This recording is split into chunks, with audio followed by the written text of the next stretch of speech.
Good day, ladies and gentlemen, and welcome to the Gun Doctor. What are the top 2 meta-defining weapons right now? According to Warzone Ranked, at the very tippity-toppity, we have the MP40 and the STG44 being currently picked over any other gun the most. And frankly spoken, they are fantastic.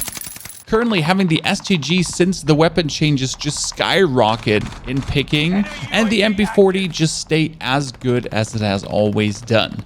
That being said, both builds definitely need an overhaul because they're kind of weird a little bit in what they have to offer. Especially on the STG, for some reason, a lot of people are picking the hand stop, which makes absolutely no sense because the gun consists only of vertical recoil and not of any kind of horizontal recoil. So why would you even remotely consider putting something on for that gun?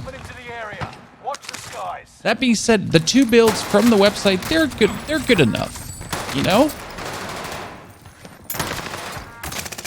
They could just be better. And that's what the Gun Doctor is there for. Let's give you an improved MP40 and an improved STG build to then have you dominate the meta even harder. Looking at the STG for long range and especially for Rebirth Island, there's currently the 2.5 silencer 760 handstop Gorenko polymer weighted vital lengthened and fully loaded, which leads us to having a recoil that roughly looks like this.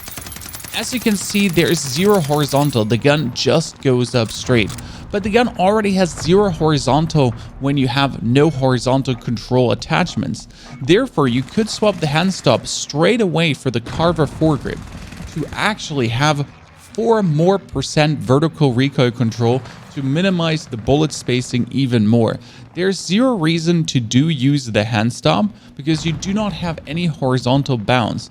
For the love of God, you could even leave the Carver off because your vertical is good enough. I mean, your bullet spacing is absolutely insane. Screw the 5% and get a little bit more ADS time with the Mark Skeletal. But for the sake of better recoil, let's put on the Carver. The same here goes for the polymer grip. You have horizontal and vertical recoil increase. But why would you do that? Rather have initial firing recoil reduced, or by using the pine tar grip, have even more vertical recoil reduction. And now alone with these 2 changes, the horizontal is more or less going to stay the same, and at the same time you're going to have even less vertical recoil, so the further away you shoot, the better it is. Comparing the 2 recoils, there you go. You have an even tighter bullet spacing than before. The bullets are literally just ending on top of each other. And yes, as always, there is no horizontal. You can just easily keep it up and down and clippity-clappity. Very important here also, fully loaded makes no sense, quotation mark. Rather go for on hand, because on hand gives you a slight better ADS time, and there's technically no reason to go for fully loaded, as you will just whip the gun out and with 1 magazine kill a person, take their ammunition and be good to go. Obviously, if this is your comeback loadout and you have 0 ammunition, sure, you can 100% go for fully loaded there. But if you're already in a good equipment state and then picking this up, you should always choose on hand over fully loaded. Probably make 2 loadouts, one with fully loaded for comeback and one with on hand for just good state of arm. Then there's vital and lengthened for the last 2 paired together with the Gorenko. Let's look at the damage values for this. And if you're pulling up the STG, you have 33 everywhere on the body. We're going to go for 250 health because that is what we're talking about here currently with a Rebirth Island. Swapping over to the 50 round Gorenko mag reduces your damage slightly on the bodies. Like you can see this, right? We're going from 30, 30, 30, 30, 36. And as you put the Gorenko on, you go down by 3 damage roughly like everywhere, which then gets us actually a worse time to kill. I mean, we're looking here at the 2nd damage drop off. So after 30 meters, that is 752. And we do usually start with 700. So you might hit more shots consecutively because you do have the 0 recoil, but you do have a 50 milliseconds slower time to kill already. We're now slapping on vital. You do more chest damage. That's it, chest damage, which wouldn't change your time to kill at all. There's no reason to use vital. It just doesn't do anything. Vital is useless. You might as well rather use sleight of hand to reload quicker, or acrobatic to just generally fly over the map faster than ever using vital, which also reduces your recoil by a minimal amount.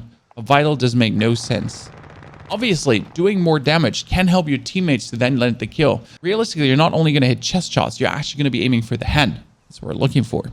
Now, considering that with the 760 barrel and with the MX silencer, you already have a 1,400 bullet velocity. And we're talking about Rebirth Island here because that's where most people are playing it. Why would you not then also put on, for example, Hollow Point? Because instead of now putting your damage down, you equalize your damage up to your arms and leg. Instead of putting your damage down or only the chest damage up, you reduce your bullet velocity by 10%, still more than enough to shoot any kind of long range, perfect tracking, everything. And you higher the arm and leg damage because you have 27, 27, 27, 27. If we're looking at 27, you instantly have one shot more to kill. So we're at 752 currently, but arms and legs is 846. Well, putting on Hollow Point does put that damage straight up down there below. Easy peasy lemon squeezy. So if you're already going to be using that, why would you not make sure that as you're going to be hitting arms and legs, you just generally straight up do more damage? Because let's be fair, if you're shooting someone here, or even like someone walking all the way back here, you're going to, sure, you're precise, but he's going to be moving. So you're going to hit an arm, 27 damage instantly, less. But with Hollow Point, you just instantly get up there. And on Rebirth Island, there's no reason to not use it. Even on Caldera, I will tell you, I would use Hollow Point over that. Again, with the Gorenko mag, you're hitting perfect shots. Now let's put the Hollow Point off and put the Gorenko over to the normal magazine, which should be the Quartz mag. That's just a 60 round mag. And you instantly see your damage just going up on range. So you get just, we're here at 804. We're here at 752. I'm going for the 60 round mag, and you're actually going down to 700. And if I now put Hollow Point on, for example, which is very interesting, you actually get 33. Here, 30, 30, 30, 33 also to the chest. Because if we now could go for arms again, arms, one more shot, so 800. So 100 milliseconds less to kill if we would be hitting the 30s here. Unfortunately, too many times everywhere on the body. But Hollow Point again, second damage drop off, 33 everywhere, 31 here. So you're very good off to go to equalize this out again and to completely hit the whole upper area. Not just the chest, the whole upper area you're available to hit to do a better TTK for every magazine. I mean, obviously, if we're looking now for the bonus damage magazine, sure, we could be getting it further down because you do have the damage drop off. You could be getting a better TTK. But you can't just reliably hit all the shots with that. So either you're going to go for the Gorenko mag because the Gorenko mag just is very chill and fantastic to just realistically hit really every single shot, or you go for the normal 60 round mag. For the sake of hitting every single shot realistically, I think the Gorenko mag makes sense, especially on Caldera, also with longer damage ranges, because you do really have this, and the 60 round mag has just a little bit more scope shake going on. That being said though, with the 2.5 MX silencer, 760 Carver Gorenko Pine Tar weighted acrobatic lengthened for Hollow Point, and then on hand, you are personally, in my opinion, just better off and have an even better build than before. Now, with 2.5 times MX silencer, 760 Carver foregrip Gorenko Pine Tar weighted acrobatic Hollow Point, and on hand, you have an even better version than you ever had before. Technically, you could now change the 2.5 times for the 2.5 slate, 3.5 slate, or even the night vision to get even extra recoil control. The night vision I would generally recommend on Caldera because it just allows you to see everyone everywhere through any vegetation. So don't complain about bush campers anymore, especially if you suck at spotting. Night vision should actually be your choice. But now, in total, with all these attachments, you have an even more, plucked together shooting. Like the bullets are literally ending at the same spot more and more again. Like, it's just so much better. I don't understand some of the choices people make. So you can just over and over and over and over and over again hit the same spot. Minimal adjustments for maximal outcome. Now the standard MP40 has the reflector or whatever side you want to have, a recoil booster, short, hand stop, Gorenko, polymer, crossnick folding. Then people place brace. Again, brace doesn't really do anything on this gun. It's completely useless in my opinion. Brace does not help you because you're going to shoot this gun close quarter combat. Why would you reduce initial firing recoil? Rather have ADS firing move speed that you strafe faster and further. Plus, There's also people playing lengthened with an SMG, or hollow point just is way better. I just refuse to put lengthened on. So these are small changes already that we'll talk about. And then quick, obviously, for just better sprint speed. Now, let's see what this has to offer recoil-wise and how much we will actually want to change this. This is the standard version we're talking about, and that would now be on 9 meters. Looks kind of atrocious, and there is some shake in the gun going on, but realistically, as you're using this close, you're just hitting every single shot. So I think the recoil is essentially just what the recoil is, but also don't really see a reason to play a sight on this at first. You have 2 good iron sights that actually give you a little bit better ADS time, so I don't see a reason to not use that straight away. I mean, if you do like sights, by all means, do that, but the MP40 is meant to be a full SMG, especially on Rebirth Island. You'd rather profit from even a little bit, tiny fraction of ADS time more. Now, everyone seems to be playing the short barrel for bonus limb damage, bullet velocity, and damage range. And then the weird part is people don't play hollow point. So they already choose to play the barrel that would have the damage values again of 30, 36, 36 in the first 10 meter range. And then we choose the short, which just give us more damage value on the limbs. You can see that here, 33, 33, 33. You lose some neck and headshot damage, as you can see, but all in all, everywhere else, you do improve the damage and the effective damage range. We have a 600 milliseconds TTK on the chest, which is 4 on 36, and that doesn't change. But on the arms, for example, we're at 800 milliseconds right now. So if you do put on the short, then you do reduce alone on the arms already by 100 milliseconds if you would be hitting that a lot. Now though, the question is, we're at an 828 bullet velocity. We have a 14 meter effective damage range before the fall off. If we now would slap on the Gorenko magazine, we would reduce the damages again. But in this case, only the chest damage. Chest again, we're at 600 milliseconds. So putting on the Gorenko to reduce the recoil, you're actually lower because you get a slight boost in fire rate. So you get an even lower TTK and go down to 11 meters. Now still on the arms and legs, you're also here, 574. So that is a good position to be at currently. But you could also think about still slapping on hollow point, which brings you to an 8.4 meter effective damage range, but puts your arm damage up to 36. Which is quite nice, because then actually by only hitting arms or legs, you would achieve an even lower time to kill.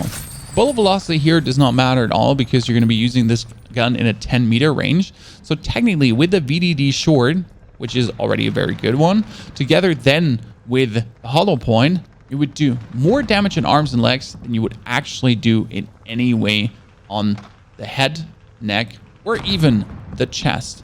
So you want to hit a healthy mix of arm, leg, and chest shots. Intriguingly enough, that could turn inconsistent at a point, but it's definitely an option to think about, especially as you're going to be using this close up and personal, considering that the STG has a very fast ADS time. Obviously, the one with the 2.5 way more than the one with the big sight here. Now, remember the horrible bounce the MP40 had? First and foremost, this is the iron sight. Feels extremely good. We're also swapping the hand stop over to the strife angle because the vertical recoil, especially on short, doesn't matter that much. Whereas we also go from the polymer grip, which does 5 and 5, to the groove grip, which does even more horizontal recoil control. And already these 2 tiny changes should do work significantly on the gun. Going for 8.2 meters because that's essentially what we're going to shoot the gun at. And you do notice how everything is more calm and chill straight away instead of this weird horizontal bounce, by changing these tiny 2 attachments.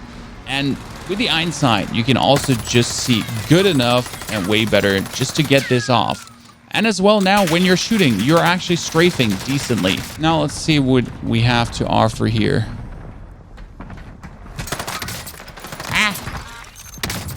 Really? It was quick. So remember, now let's see what we have here. Absolutely fast zooming MP40 version with more clear field of view in my eyes. The horizontal recoil is under control and you're just strafing and moving faster than ever. When you're shooting this, your strafe speed is increased. Obviously, it's not as big as some of the old school Cold War guns used to be, but it will be on top what the gun before had to offer. Now, I'm not claiming to know the answer to everything, right? But the reality is that you have these websites and it's a very cool thing to see what the majority of people pick. The problem is what the majority of people pick is not what's best. It's just what the majority of people pick. And that can be often derived also down from a lot of streamers that are playing, for example, on controller. And especially if you think about copying someone's controller loadout as a mouse and keyboard player, that can be a problem because mouse and keyboard does have different needs build-wise than controller, because the aim assist can often take care of a lot of the horizontal bounds, therefore allowing you to actually swap in different kind of attachments, where then close quarter combat, it doesn't matter if you're getting chased a little bit like this, because you're anyways going to be rotational aim assist on. This is no hate against controller players. It's just simple the facts of gun building and how things are going. I do like this MP40 way more. Generally not the biggest MP40 fan. It's an okay gun, but I prefer other ones.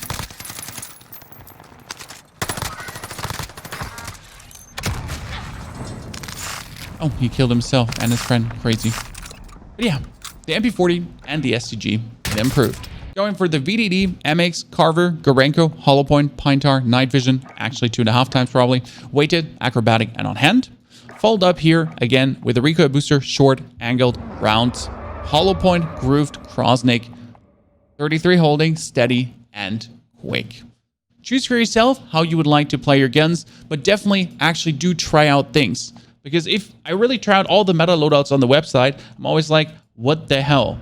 Also, please do tell me in the comments, would you like to see more like this? Shall I look at streamer guns? Shall I look more down here this list if any of these builds actually do make sense? I mean, if we're going for Warzone rank, there is more.